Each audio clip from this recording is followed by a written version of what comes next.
that's that. Now let's go into Visual Studio. Let's see what that looks like. So if I go into, and I've pulled this up, UI service array, I happen to like the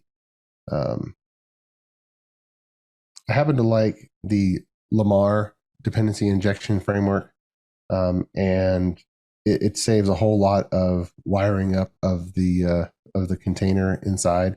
And so one of those things is the default scanning. And so, I've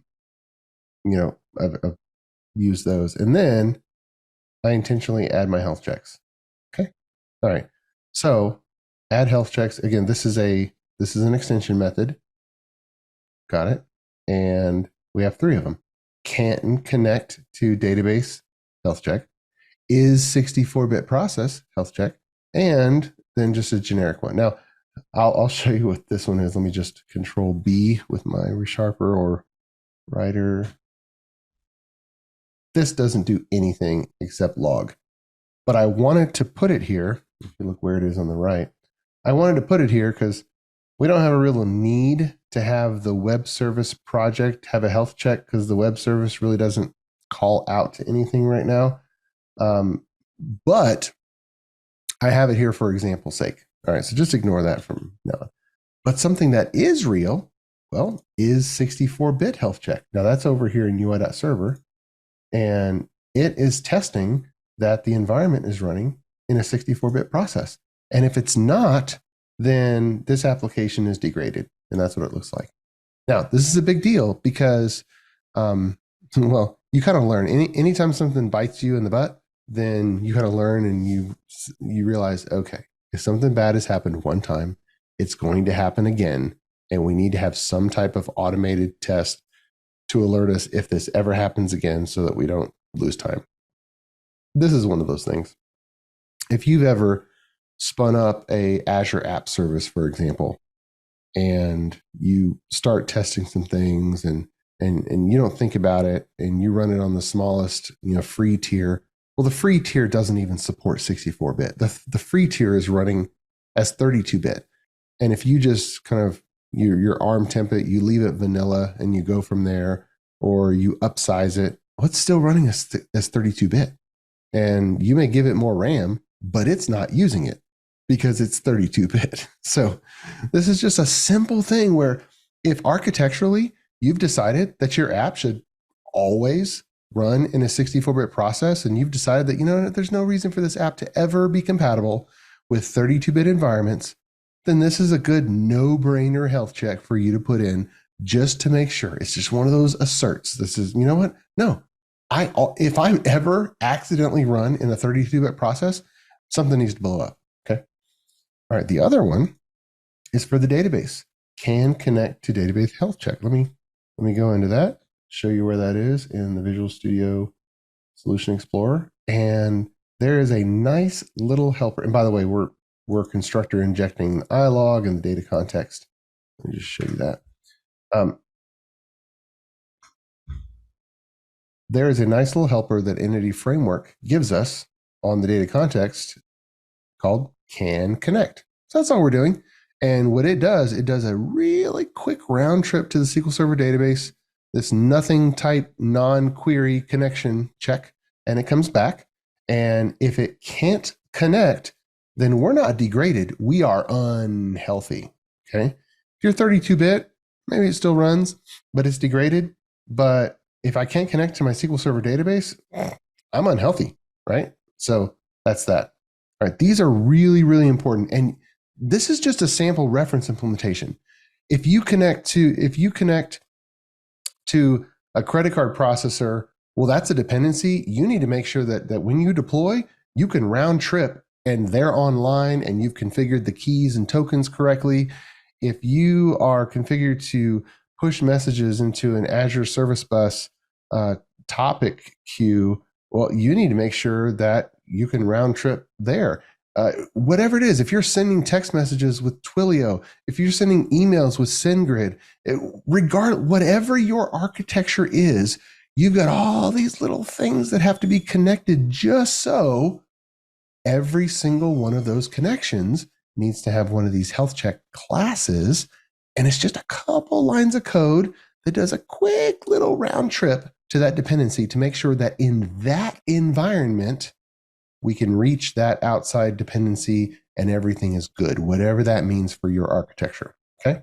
And then when you deploy, you have an endpoint where you can check and it quickly runs the logic and all those little classes. And of course, those little lines of code, they should be really, really quick and it's healthy. And what does that look like in Octopus Deploy?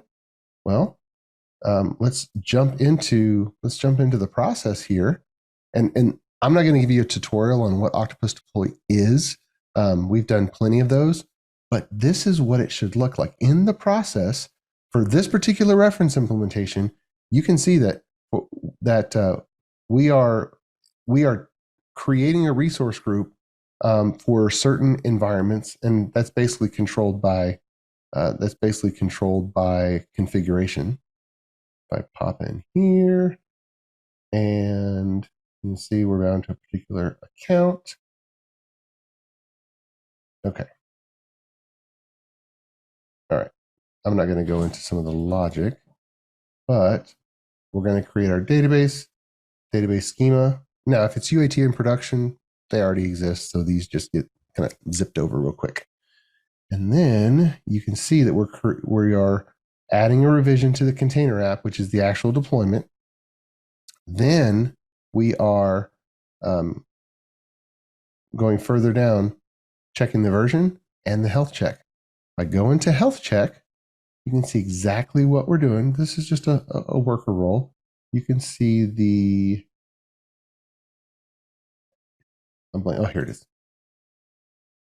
You can see that we are looking for a package called churchbulletin.script, and we are calling call health check endpoint.ps1. This is another really important point.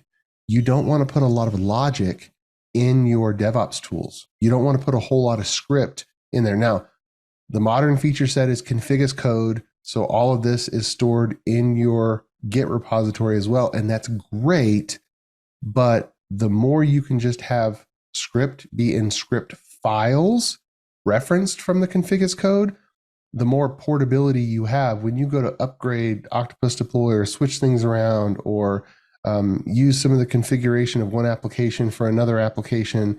You're just going to have a better time of it if things are factored that way. So we're going to pass in -server. We're going to pass in a server variable from an Octopus Deploy variable, which is a container app URL. And let's go over to Visual Studio. Let's look, because this PS1 file is important. And if we go to UI.server, there we go. In our startup project package, we have call health check endpoint.ps1, and it has a parameter of server. So Octopus Deploy is passing in what server URL we need to call, and we're calling /_health check, and then just a little bit of simple PowerShell. Hey, you know what?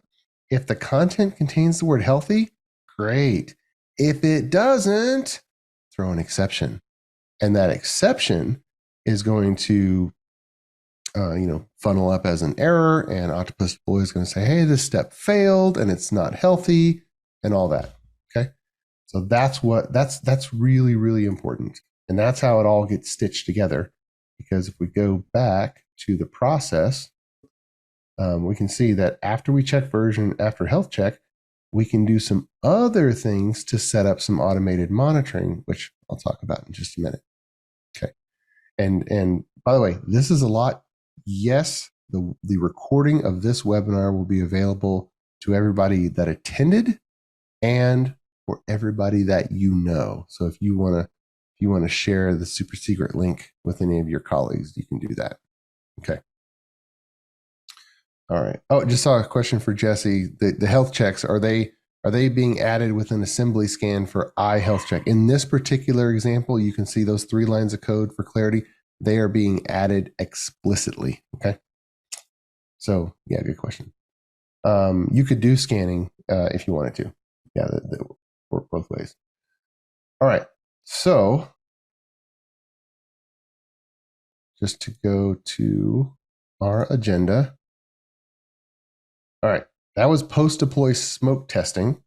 And I didn't quite show you the version. Let me just not skip past that. Checking the version. It's pretty simple as well. We're saying check version PS1. We're passing in the server. We're passing in the version. And so let's go look at check version. That's right next to it. We're accepting server. We're accepting version. We're calling the URL. And guess what? We expect that the version that we thought we just deployed gets received back when we call that URL. And if that ever fails, something really went wrong, or we thought that we deployed, but the deployment didn't take, but either way, that's another assertion. It should never fail. And yes, I've had things where I thought that I deployed some version and now there's something that's not working right. We spend a few hours and then we think to jump on the actual server or cloud hosting and jump into the console and look at one of the DLLs and look at the URL that's stamped inside the DLL and think, oh, wow, that's not even the right version. We've been just spinning our wheels, which, by the way, that's also important too. You need to stamp every single DLL with the version number, because then you can go to, I'm not going to mess around. You can go into the DLLs in the actual release candidate packages, and you can make sure that they're the correct version.